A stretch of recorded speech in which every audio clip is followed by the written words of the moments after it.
vas bientôt passer l'une des 3 épreuves communes de contrôle continu du nouveau bac. Chacune d'elles évalue la compréhension de l'oral et ou de l'écrit. Tu te sens un peu perdu ? Pas de panique. Cette vidéo t'explique en quelques minutes ce qu'on attend de toi et te donne quelques clés pour réussir ton compte-rendu. Le professeur qui te note s'appuie sur une grille d'évaluation officielle de l'Éducation nationale. En première, le niveau visé se situe entre B1 et B2 en LVA, A2 et B1 en LVB. En terminale, le niveau visé se situe en B1 en LVB et B2 en LVA. La grille d'évaluation est la même pour la compréhension de l'oral et la compréhension de l'écrit. Elle comporte 3 critères différents, évalués séparément. L'identification de la situation d'énonciation, l'identification des réseaux de sens, l'identification des stratégies de communication. Tu dois rendre compte de ces 3 aspects pour obtenir un maximum de points. Mais concrètement, comment faire ?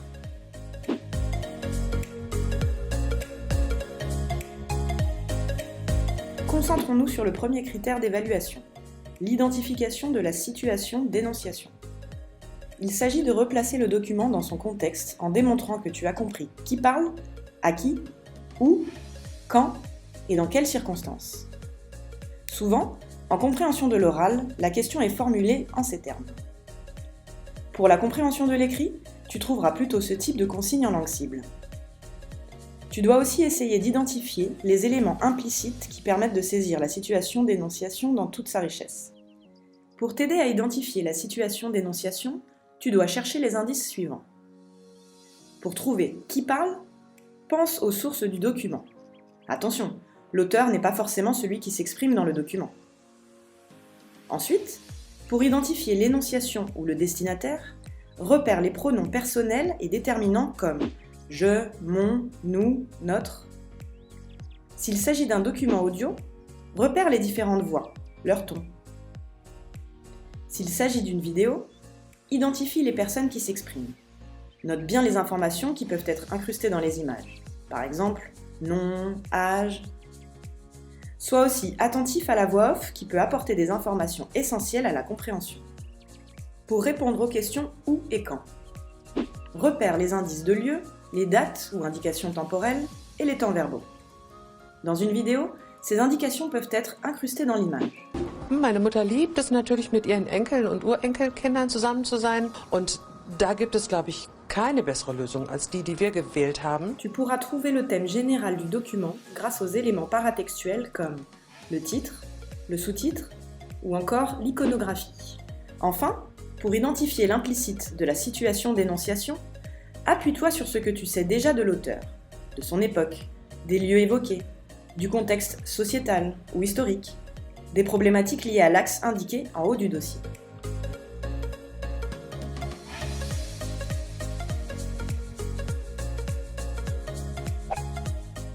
Le deuxième critère d'évaluation, c'est l'identification des réseaux de sens. Tu dois montrer que tu as identifié la structure d'ensemble du document, l'enchaînement logique des éléments qui le composent et sa cohérence globale. Par exemple, est-ce que le document est structuré autour d'un raisonnement argumentatif, d'une chronologie ? En compréhension de l'oral, la question est souvent formulée en ces termes. Pour la compréhension de l'écrit, tu trouveras ce type de consigne formulée dans la langue cible. Plusieurs indices peuvent t'aider. Tout d'abord, la structure du document. Dans un texte, chaque paragraphe aborde en général une idée ou un aspect différent. Les premières lignes, ou le chapeau, énoncent souvent l'idée principale. Et la fin du document propose parfois un bilan. Tu peux te demander, y a-t-il un plan clair dans le texte ? Dans une vidéo, le montage, l'enchaînement des plans, d'éventuels sous-titres permettent-ils de connecter les idées entre elles ? Repère les connecteurs logiques comme et, mais, parce que.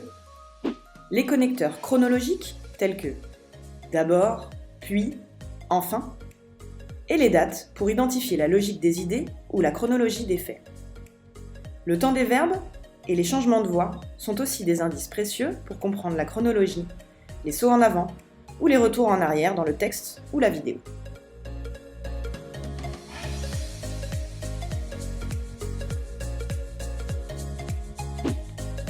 Le troisième critère d'évaluation, c'est l'identification des stratégies de communication.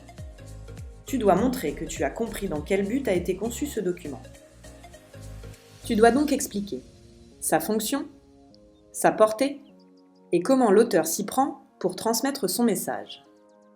Autrement dit, l'auteur ou le document vise-t-il à informer, dénoncer, convaincre, émouvoir? Le ton est-il neutre, critique, ironique ou peut-être même militant? Souvent, en compréhension de l'oral comme de l'écrit, la question est formulée en ces termes. Dans une vidéo, les images et la musique de fond fournissent de précieux indices. Voici les questions que tu peux te poser. Dans les prises de parole ou les témoignages retranscrits, une opinion est-elle plus appuyée que les autres? L'auteur ou la voix off exprime-t-il clairement une opinion personnelle? Tu peux t'appuyer aussi sur les différents modes verbaux. Le conditionnel, par exemple, exprime le doute, voire l'ironie. Les modalisateurs sont également des indices. Des adverbes tels que peut-être, probablement, sans doute, ou des expressions comme à mon avis, pour moi, selon moi, et des verbes tels que je pense, je crois, expriment directement l'intention de l'auteur. Te voilà prêt ou prête à aborder la partie compréhension des épreuves communes. Sache que tous les éléments pertinents que tu auras identifiés seront pris en compte et valorisés au niveau de la note, même s'ils ne sont pas ciblés par les questions. Bonne chance pour le bac!